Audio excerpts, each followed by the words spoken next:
Hello and welcome back to my YouTube channel. This is Jessica Squirrel and today I will be walking you through how I made this Galaxy pull tab slider card. To start, I grabbed my Distress Oxide ink colors in Twisted Citron, Salvaged Patina, Peacock Feathers, and Black Soot. I'm going to use these colors to make my Galaxy Sky. The colors were picked to match the My Favorite Things color challenge this week. I start by taking each of the three main colors with an ink foam blending tool, and I make random shapes across the panel in a random order. I make sure that some of them are touching or overlapping each other. These will be the brighter spots in my Galaxy Sky. And here you'll notice it looks like a mess, and it doesn't get better when you first start adding the black. It actually looks really horrible, but you have to trust in the process and just continue with it. Eventually you will come up with something that looks like a galaxy. Here I'm going in with my black soot on an ink blending brush. I start by filling in all the white areas first, and I try to go the darkest in those areas, but eventually you will see I fill in the entire panel going over the colored spots too. I try not to go as heavy in those areas because you do still want to be able to see some of those colors. You just do not want them that bright. I should note that the reason I'm using a blending brush for the black and not a foam tool like I did with the other colors is because I did not want as heavy of a layer of black as I did the other colors. Brushes give a softer look, so if you're looking for a really saturated color, I find that foam tools are better to use, and if you want a soft look, it's best to use a brush. Alright, so my panel is starting to look a little bit more like a galaxy now and a little less like a mess. It still needs some more work though. I go in with the foam tool again with the lighter colors, placing them in the areas they were before, and I take the brush that I used for the black soot and I blend it back out. I do not add any more ink to the brush, and I am very light with the ink that I apply onto the foam tools with the colors. I kept adding and blending, and looking at it from here, it doesn't look very pretty, but at some point I was happy with it and I moved on to my next step, which is spraying it with clean water. All you want is some drops here and there to kind of give the effect of stars. I got some splotches that were way bigger than I wanted, but it'll still look okay in the end. The next thing I did was pull out my silver watercolor paint, and I thinned it out a decent amount so that I could splatter the background. To do this, all you do is make sure your brush is very saturated and you tap it on your finger over your panel. This will leave little spots of paint behind. This helps add to the galaxy look, making it look like stars. I then repeat the process with watered down white acrylic paint. I figured the more stars the better. Once I'm happy with my stars on my background, I will set it to the side and let it dry. The stamp set I'll be using is My Favorite Things Space Explorer. I'm going to use the little astronaut with the 3 star balloons, the smallest star, and a couple of the sentiments. I grab my alcohol-friendly ink. In this particular case, it's the Simon Says Stamp Intense Black ink. And I stamp out my little astronaut. I stamp it on Neenah Classic Crest Solar White paper. This is good for alcohol ink markers. To start, I use Copic Colors E50, E51, and E53 to color the boy's face.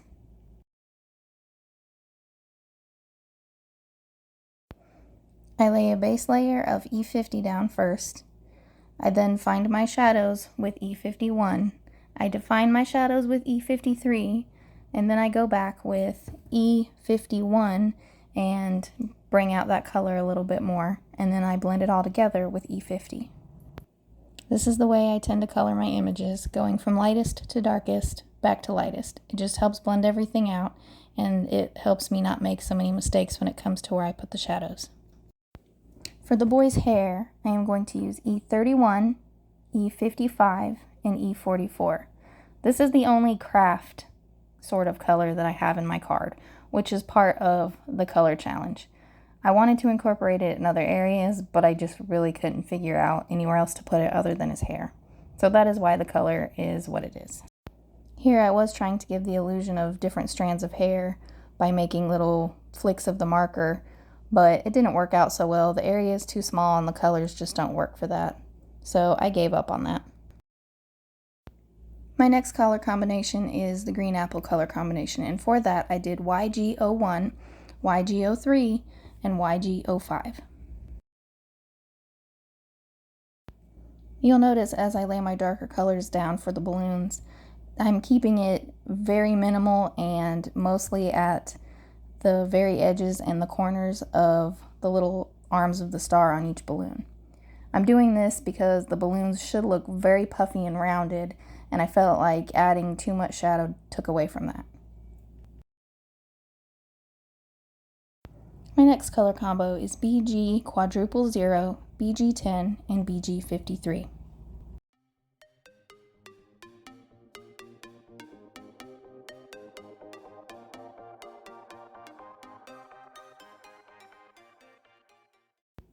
In order to give the look of translucency in the green balloon, as I color in the balloons behind the green one, I actually go over the green balloon with the current color marker that I'm using, and I fill in the rest of the star shape. My next color combination is BG11, BG23, and BG15.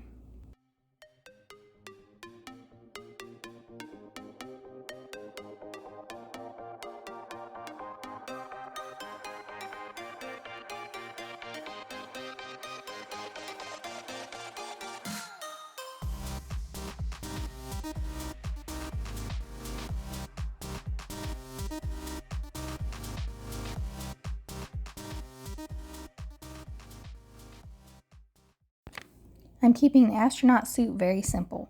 So for the parts I want to leave white, I am going to use C1 and I'm going to find my shadows.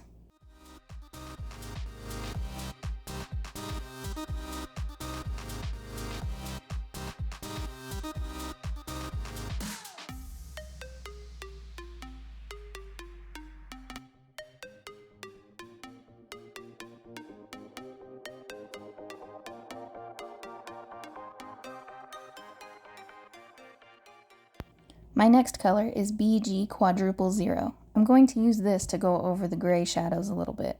I just felt like it would give it a little bit more character and definition without making it too gray.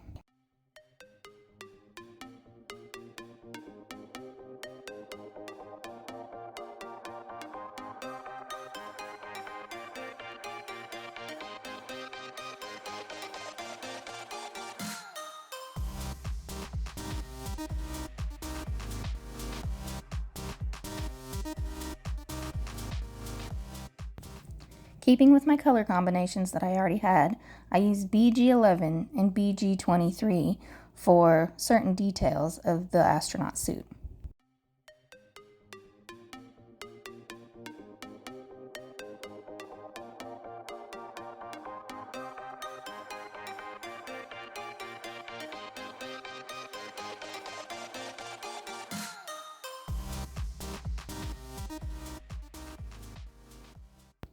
I decided to go with apple green, which is YG01, YG03, and YG05 for the little details on the chest.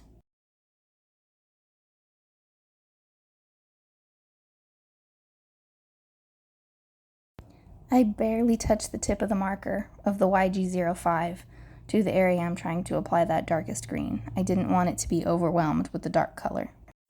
I then take my Jelly Roll pen in size 10 and apply highlights or shine marks to the balloons and to the face part of the astronaut's helmet.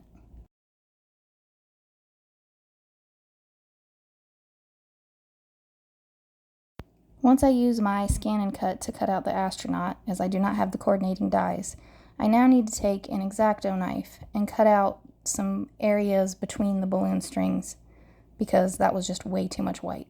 This doesn't take a whole long time, but you do have to be careful not to accidentally cut into the image itself.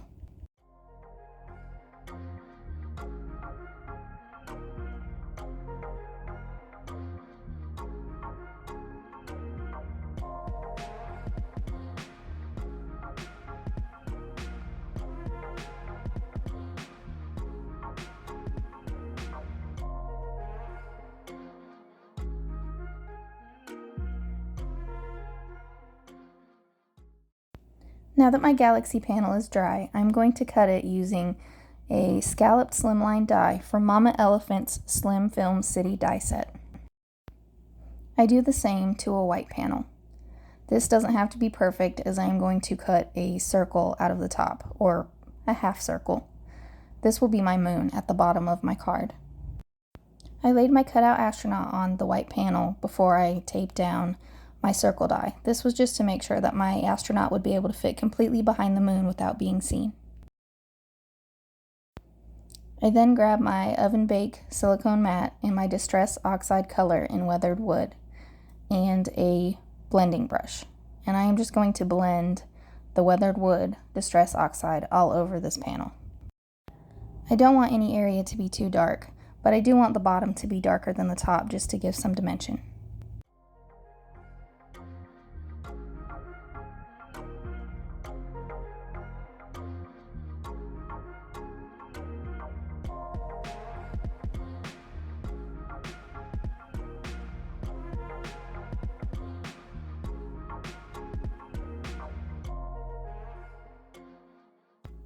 Once my panel is blended, I am going to take Copic markers in C3 and C1 and make craters on this panel. This is just to help it look like the moon. Now if you're watching me do this part and you're like, Jessica, you're doing it wrong. You're probably right. I was struggling a little bit with these craters. I'm not sure they look exactly right, but I do think in the end it worked well enough for the card.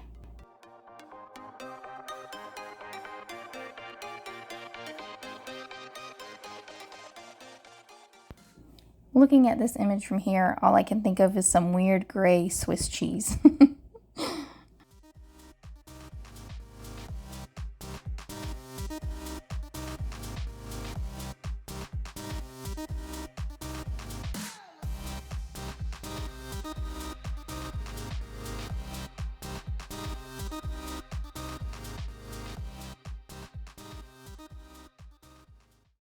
I'm going to apologize to you guys real quick for the weird orientation.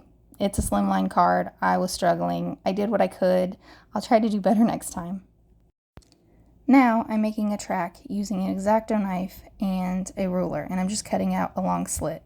I made sure that it was long enough where my little astronaut could go all the way underneath and behind the moon and pop back out on top where it looks like he's floating above the moon.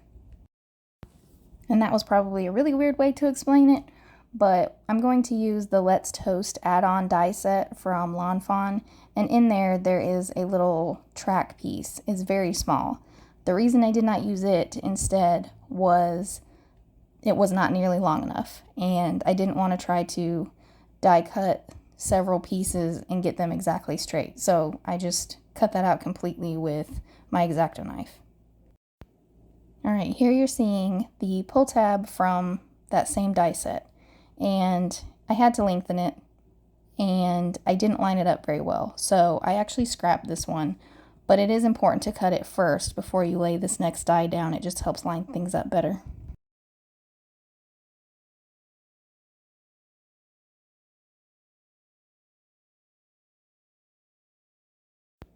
Once that partial circle is cut out of the top, I do save that scrap piece. I want to keep it and add it back later on top of the pull tab, just to keep things cohesive. Now that I've allowed my Galaxy panel ample time to dry, I'm going to heat emboss a sentiment on it. I run my anti-static powder tool across the top, and I then stamp my sentiment with Versamark clear embossing ink.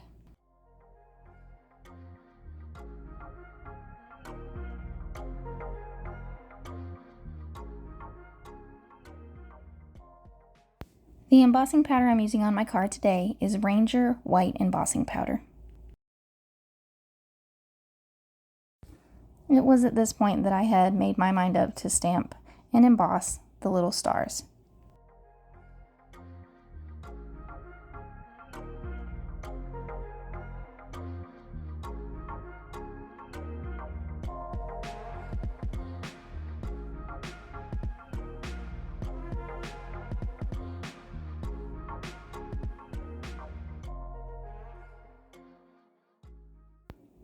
Now for my moon panel, I wanted an additional sentiment stamped along the bottom.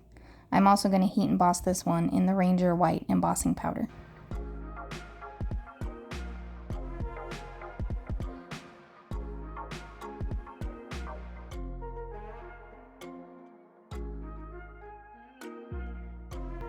Here you can see that part of my sentiment did not stamp the best, so I'm going to fix it with my Jelly Roll number 5.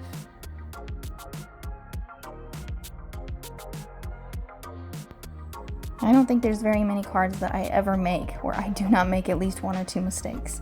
This one was full of them.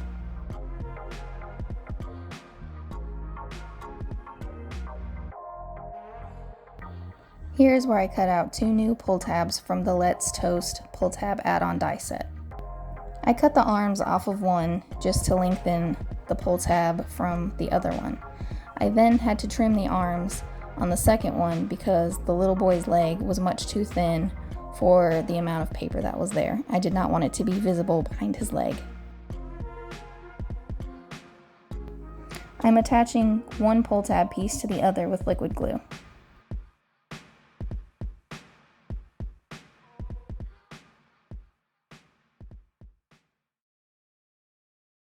Here, I'm going to cover up part of my pull tab with a scrap of paper from my galaxy background.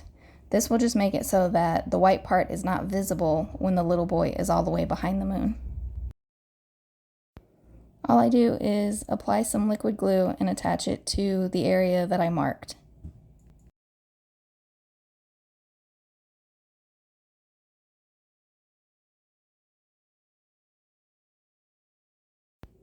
The die set that I used for the pull tab mechanism has this little piece that you cut out, and it helps hold your pull tab on the back of the paper straight so that it's not going everywhere. But because I have overlapping papers for the pull tab, I needed some extra room. So in order to do this, I cut out 2 of those pieces, glued them together, and then cut off part of the extra. To attach it to the panel, I glue it with liquid glue. I place it down, I make sure my pull tab is straight, and then I glue over the little fold, making sure that I am not gluing the pull tab mechanism in any way to the card base. With the pull tab mechanism pushed all the way down, I cut off the extra from the top. I then take the little cutout piece from the galaxy panel and I place it on top.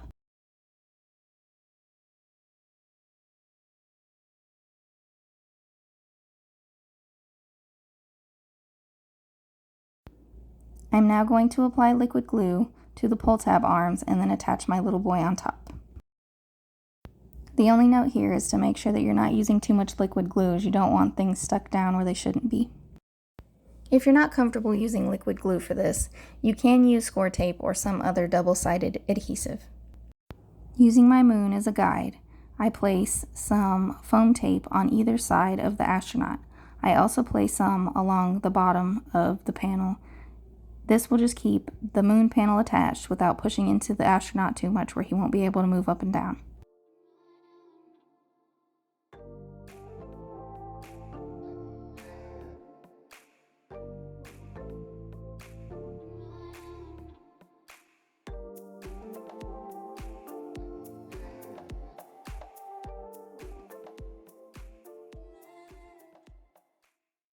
Once the liner is removed from the foam tape, I can place my moon panel down.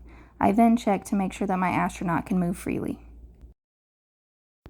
Here, I'm using my We Are Memory Keeper scorer and paper trimmer to make my card base, as I do not have any slimline card bases. I am using a 12 by 12 piece of cardstock here.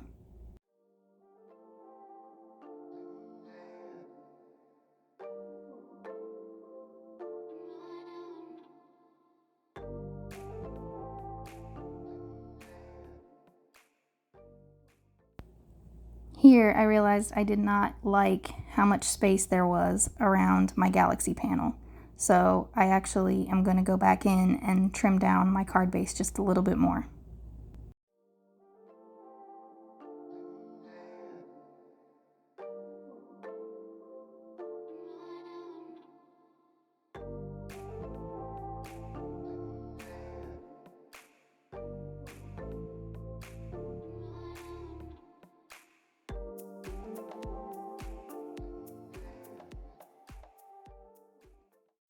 Now that I have my card base ready, I need to mount this panel on top of it with foam tape. Here I'm using slightly thicker foam tape. I am laying it on either side of the pull tab mechanism, making sure that the pull tab mechanism can still move up and down.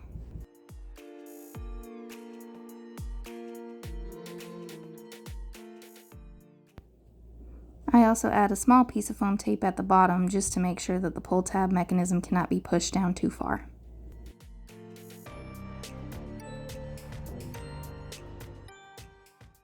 All that's left is to attach the card panel onto the card base, and then you're done.